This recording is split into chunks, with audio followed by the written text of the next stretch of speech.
కలకత్తా నగరంలో లేడీ డాక్టర్పై జరిగినటువంటి అత్యాచారం హత్యకి సంబంధించి దేశవ్యాప్తంగా నిరసన కార్యక్రమాలు రోజురోజుకు ఊపందుకుంటూ ఉన్నాయి. గత కొద్ది రోజుల నుంచి రాష్ట్ర వ్యాప్తంగా అదేవిధంగా వివిధ వైద్య సంఘాలు ఇచ్చినటువంటి పిలుపు నేపథ్యంలోనే మంగళగిరి ప్రాంతంలో కూడా నిరసన కార్యక్రమాలు హోరెత్తుతూ ఉన్నాయి. మంగళగిరి ఎయిమ్స్ హాస్పిటల్లో గత 3 రోజుల నుంచి కేవలం అత్యవసర సేవలు మినహా మిగతా అన్ని వైద్య సేవలను నిలిపివేశారు. జూనియర్ సీనియర్ అనేటువంటి భేదం లేకుండా లేడీ డాక్టర్స్కు తక్షణమే రక్షణ కల్పించాల్సిన అవసరం ఎంతైనా ఉందని అన్నారు. హత్య చేసినటువంటి నిందితుడికి శిక్ష పడేంత వరకు ఈ యొక్క ఉద్యమం విరమించేది లేదని సందర్భంగా అన్నారు. తక్షణమే కఠినంగా శిక్షించాలని వారు డిమాండ్ చేశారు.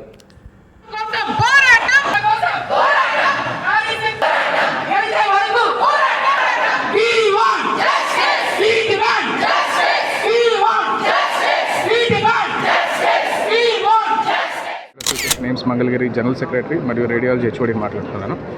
ఇవాళ జరిగింది దేశం మొత్తం చూస్తున్నాము. ఎంత హీనమైనది ఘోరమైన అన్యాయం జరిగిందో దానికి సంబంధించి మేము సత్వర న్యాయం జరగాలి, ఎటువంటి విచారణ అయినా కూడా నిష్పక్షపాతంగా తొందరగా వేగవంతంగా జరిగి ఆ బాధితురాలకి న్యాయం జరగాలని మేము కోరుకుంటున్నాము. ఎటువంటి పక్షపాత ధోరణి కానీ ఎటువంటి ఇన్ఫ్లుయెన్స్లు కానీ జరగకుండా వీటి మీద నిష్పక్షపాతంగా ఎంక్వైరీ చేసి ఇమ్మీడియట్గా ఫస్ట్ రెజల్యూషన్గా బాధితురాలు వాళ్ళ కుటుంబ సభ్యులకి న్యాయం జరగాలని కోరుకుంటున్నాము. రెండవది, ఇంతవరకు స్వాతంత్రం వచ్చిన ఇన్ని రోజులైనా కూడా ఇటువంటివి జరగడం అనేది చాలా ఘోరం. అది కూడా సేవాపరమైన వృత్తి మీద జరగడం అనేది ఇంకా ఘోరం. అన్ని చోట్ల అందరికీ న్యాయాలు ఉన్నాయి, హక్కులు ఉన్నాయి, చట్టాలు ఉన్నాయి. వాటిని మా దగ్గర మాత్రము ఎటువంటి ఇమ్మీడియట్ న్యాయం జరిగేలాగా ఎటువంటి ప్రొటెక్షన్ మాకు కల్పించేలాగా చట్టం అనేది ఒకటి ఇంతవరకు లేదు. గవర్నమెంట్ ఆఫ్ ఇండియా మాకు చాలా సపోర్టివ్గా ఉంది. మోడీ గారి నాయకత్వంలో అన్ని బ్రహ్మాండంగా జరుగుతున్నాయి. అదేవిధంగా దీని మీద కూడా ఈ గవర్నమెంట్లోని అట్లీస్ట్ ఈ గవర్నమెంట్ ఎన్డీఏ పరిపాలనలోనే మాకు తొందరగా న్యాయం జరగాలి. వాళ్ళు మాత్రమే చేయగలరని మేము నమ్ముతున్నాము. ఈ బిల్లుని తీసుకొచ్చి మాకు సత్వర న్యాయంగా ఎటువంటి హాని జరిగినా కూడా ఫాస్ట్ ట్రాక్ బేసిస్లో ఎంక్వైరీ జరిగి విచారణ చేపట్టి యాక్షన్ తీసుకునేలాగా కఠినమైన చర్యలు ఇంప్లిమెంట్ అయ్యేలాగా ప్రతి చోట ప్రతి మారుమూల ప్రాంతమైనా ఎక్కడైనా కానీ ఇమీడియట్గా ఇంప్లిమెంట్ అయ్యేలాగా ఉంటే చాలా మంచిదండి.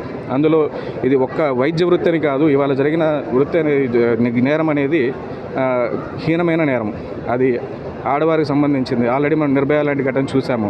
అయినా కూడా ఇంకా జరుగుతున్నాయి అంటే ఇంకా సరిపోవట్లేదు. మనకున్న చట్టాలు మనకున్న శిక్షలు సరిపోవట్లేదని అర్థం.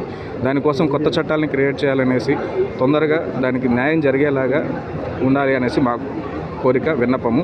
దీని మీద ఇంతమంది దేశం మొత్తం చేస్తున్నారు కాబట్టి దయచేసి ప్రజలందరినీ కూడా మాకు సపోర్ట్ చేయమని మా మీడియా మిత్రులు మాకు సపోర్ట్ చేయవలసిందిగా మేము కోరుతున్నాం.